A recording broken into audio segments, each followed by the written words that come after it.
Cəllabatın Uzuntəpə kəndində mübahisə nəticəsində 9-cu sinif şagirdi 5-ci sinif şagirdini döyüb.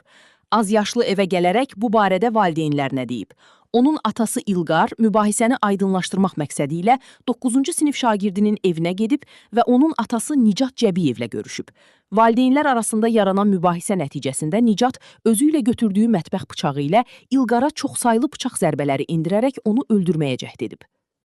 İndi nəsə iki uşaq arasında bilmirəm də nə mübahisələr olub. Nə olub? Bu uşaq buna bir şillə vurub, qardaşım uşağına. Bu da görüb ona bir şillə vurub.